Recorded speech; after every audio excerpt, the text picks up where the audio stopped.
Hello everyone, ఈరోజు మనం egg keema curry ఎలా చేసుకోవాలో చూద్దామండి. ఈ కర్రీ రైస్లోకి చపాతీలోకి చాలా బాగుంటుంది. ఎప్పుడూ చేసుకునే ఎగ్ కర్రీలా కాకుండా ఇలా కొంచెం డిఫరెంట్గా చేసుకుంటే చాలా టేస్టీగా అనిపిస్తుంది. ఇప్పుడు ముందుగా ప్యాన్లో 3 టేబుల్ స్పూన్స్ ఆయిల్ హీట్ చేసుకోండి. ఇందులో కొంచెం ఆయిల్ ఎక్కువ ఉంటేనే బాగుంటుంది టేస్ట్. నూనె బాగా వేడయ్యాక బిర్యానీ ఆకు, 2 లవంగాలు వేసి 2 పెద్ద సైజు ఉల్లిపాయలు చిన్న ముక్కలుగా కోసుకొని వేసుకోవాలి. ఉల్లిపాయలు వేగిన తర్వాత 2 పచ్చిమిర్చి వేసి బాగా కలుపుకోవాలి.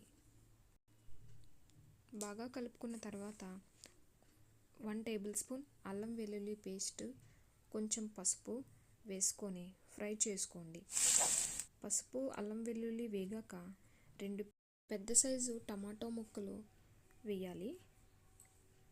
టమాటా మగ్గిన తర్వాత 1 టేబుల్ స్పూన్ సాల్ట్ రుచికి తగ్గట్టు వేసుకోండి. 1/2 table spoon garam masala, 1/2 table spoon జీలకర్ర పొడి, 1/2 టేబుల్ స్పూన్ ధనియాల పొడి వేసుకొని 2 టేబుల్ స్పూన్లు కారం బాగా కలపండి. టమాటో పైన తొక్క సపరేట్ అయ్యే వరకు బాగా మగ్గించుకోండి. మూత తీసి టమాటో బాగా మగ్గిన తర్వాత ఆయిల్ సపరేట్ అవుతుంది. ఆయిల్ సపరేట్ అయిన తర్వాత కొంచెం వాటర్ వేసి బాగా కలుపుకోండి.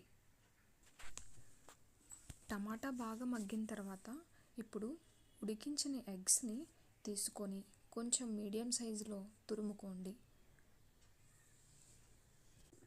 ఇప్పుడు కొంచెం కొత్తిమీర సన్నగా తురుముకున్నది వేసుకోవాలి. కూర దగ్గరగా అయ్యే వరకు ఉంచకండి.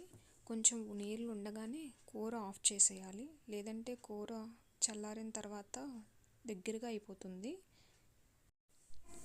సర్వింగ్ బౌల్లోకి వేడివేడిగా ఎంతో టేస్టీగా ఉండే ఎగ్ కీమా కర్రీని సర్వ్ చేసుకోండి. నచ్చితే సబ్స్క్రైబ్ చేసుకోండి ఈ ఛానల్ని.